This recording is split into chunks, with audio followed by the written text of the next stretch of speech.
donde el Señor nos habla y donde el Señor nos enseña y quiere que nosotros estemos atentos para poder crecer y que nos demos cuenta que no se trata simplemente de tiempo calendario, sino tiempo de salvación, tiempo de conversión, podríamos decir, o tiempo de santificación, para crecer de manera tal que en nosotros el Evangelio se haga vida. Nosotros seamos buena noticia, pero no de las noticias de este mundo, sino del que tiene el poder de hacer todas las cosas de nuevo y para quien nada hay imposible. Y si es que nosotros hacemos la voluntad de Dios, se cumplirá ese mismo elogio que hace el primer libro de Samuel sobre Samuel, que todo lo que Samuel dijo se cumplió. Y se cumple justamente porque Samuel, las cosas que decía, eran las cosas que él escuchaba del Señor. Y entonces nosotros tenemos que crecer en la escucha. Y la escucha de la palabra del Señor por excelencia se realiza en la liturgia de la palabra en la celebración eucarística, en la Santa Misa, que tiene, como saben ustedes, 2 mesas: la mesa de la palabra y la mesa eucarística. Y nosotros vamos a la misa a comulgar en ambas mesas, a comulgar con la palabra escuchada y comulgar con la palabra sacramentalmente manifestada en esa obra del Espíritu Santo que convierte las especies en el cuerpo, la sangre, el alma y la divinidad de nuestro Señor Jesucristo.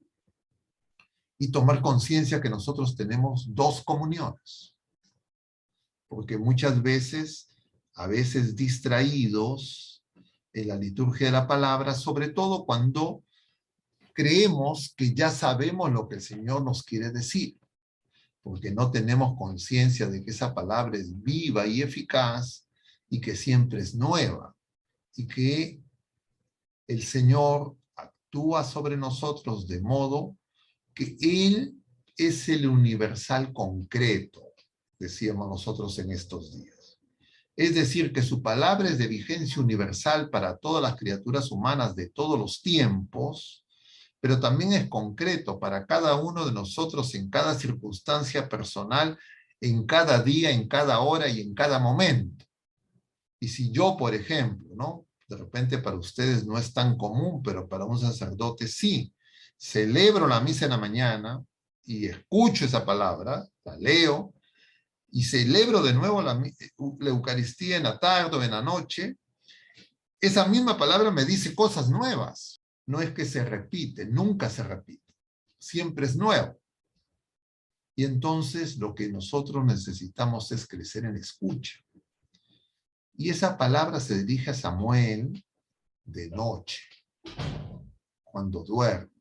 Y es que, como cuando se acerca también Nicodemo a hablar con Jesús de noche, como Jesús que nace en Belén de Judá de noche, como en su Pascua en la cruz se oscurece en ese eclipse, en esas 3 horas en que el cuerpo de nuestro Señor pende de la cruz. Y eso significa, la noche es el momento en que no vemos, donde es más difícil de distinguir las cosas. Y justamente cuando nosotros no entendemos lo que ocurre en nuestra vida, en la vida de nuestras familias, cuando nos parece que estamos desolados, es cuando el Señor, con más delicadeza, nos va a hablar. Nos va a dirigir su palabra, va a descender su palabra para que nosotros nos podamos levantar. Y el Señor nos va a tocar. Por eso es necesario que nosotros, en este año que empezamos, calendario no litúrgico, porque eso lo hemos empezado ya en el tiempo de Adviento, nos demos cuenta, si antes no lo hemos hecho, de que escuchar al Señor es esencial. Y la escucha por excelencia es escuchar su palabra en la Eucaristía, en su iglesia. Y de esa manera nosotros poder encontrar la luz que nos permita ver las cosas que en nuestra vida personal, familiar, eclesial, comunitaria, en nuestro país y en el mundo, parecen incomprensibles. Parece que no tienen sentido. Parece que estamos solos. Parece que el Señor no se acuerda de nosotros. Parece que nuestra oración no es escuchada. Justamente en esos momentos es cuando el Señor está más cerca de nosotros. Y por eso nosotros vamos a crecer en esa amistad con el Señor, en esa oración, en esa escucha, porque el profeta en el pueblo de la primera alianza y el profeta en el pueblo de la nueva alianza por la gracia bautismal, no es el que adivina el futuro, como lo entendían los pueblos paganos alrededor del pueblo de Israel, sino el profeta es el que es capaz de reconocer ese kairos, el designio del Señor en medio de lo que ocurre, así nos resulte incomprensible, visto con una mirada meramente natural, meramente cronológica, meramente humana. Se necesita esa mirada sobrenatural.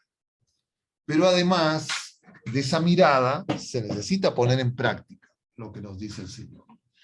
Y esa palabra que nos dirige el Señor nos va a curar de una serie de imperfecciones en nuestra fe que necesita ser purificada para que cada vez podamos ver mejor. Y es lo que el Señor pide para nosotros. Y ver mejor significa justamente ser purificados en la fe. Y una fe no purificada también se nos presenta justamente el día de hoy, en el primer libro de Samuel, cuando vemos cómo el pueblo, ante el ataque de los filisteos que representa el mundo, hostil con la iglesia y hostil con el pueblo de la primera alianza, el mundo siempre buscando que presionar para que nos acomodemos al mundo.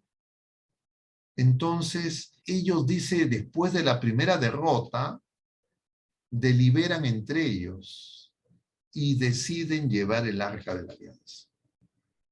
No es que deciden ponerse en oración, no es que deciden escuchar mejor al Señor, sino con un sentido un tanto, diríamos, en términos actuales, pelagianos, es decir, voluntaristas. Ellos creen que el arca de la alianza puede funcionar como un amuleto, que si es que lo llevan al combate, van a obtener la victoria, sin darse cuenta por qué se está produciendo esa pelea, por qué se está produciendo ese acecho y ese asedio. Y ese acecho, ese asedio de los filisteos que, repito, representan al mundo, es porque ellos necesitan conversión, porque están en medio de la oscuridad, porque el sacerdocio representado en Elí y en sus hijos se ha alejado de la voluntad de Dios.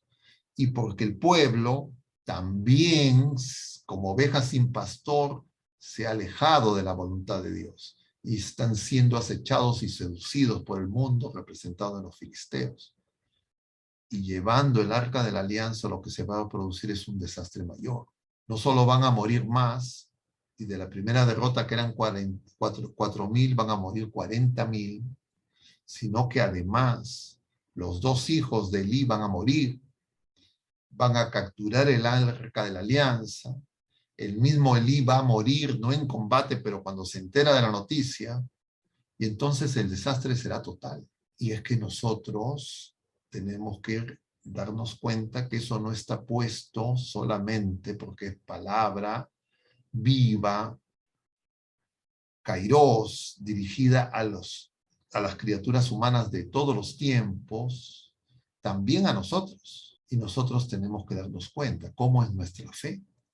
Si es que nosotros nos acercamos al Señor con un sentido utilitarista, buscando que se haga nuestra voluntad, y en consecuencia lo que queremos es ser escuchados y no escuchar, porque no nos interesa saber cuál es la voluntad de Dios, sino que Dios haga lo que nosotros creemos que se tiene que hacer, es decir, un pensamiento mágico, religioso, utilitario, supersticioso, que puede estar presente en la fe de la iglesia, en la fe de los bautizados, en la fe de los hijos de Dios, y que el Señor quiere que descubramos. Claro, eso como enseñanza universal, pero enseñanza concreta, cada quien en sus propias circunstancias tiene que examinarse y tenemos que preguntarnos para, en la oración, comprender qué es lo que el Señor nos está diciendo a través de esas palabras a cada uno de nosotros en términos personales. Y entonces veremos cómo es que se crece en ese descubrimiento del Señor cercano que nos habla y qué significa ser profeta por el sacramento del bautismo. No es adivinar el futuro, sino es reconocer la presencia de Dios entre nosotros y en nosotros, en nuestra historia personal, en nuestra historia familiar, en nuestra historia nacional, en la historia de la iglesia local, universal, etcétera, en nuestro tiempo, ahora, año 2022. Pero además, veremos en los días posteriores cómo el pueblo, a pesar, porque luego devolverán el arca de la alianza, y Samuel orará por el pueblo, y ellos comprenderán que tienen que convertirse, igual que nosotros que hemos recibido la gracia del bautismo, tenemos que darnos cuenta que necesitamos conversión, cada día según la luz que el Señor nos va dando, para poder cumplir ese mandamiento nuevo y antiguo que el Señor mencionó durante el tiempo de Navidad y que fue tan elocuentemente presentada en la primera carta del apóstol San Juan. Y es amar como el Señor nos ama. Y si es que nosotros guardamos ese mandamiento que resume toda la tabla de la ley, entonces nosotros permanecemos en el Señor. Y si es que permanecemos en el Señor, entonces nosotros lo vamos a escuchar y vamos a comprender el sentido de la vida de fe.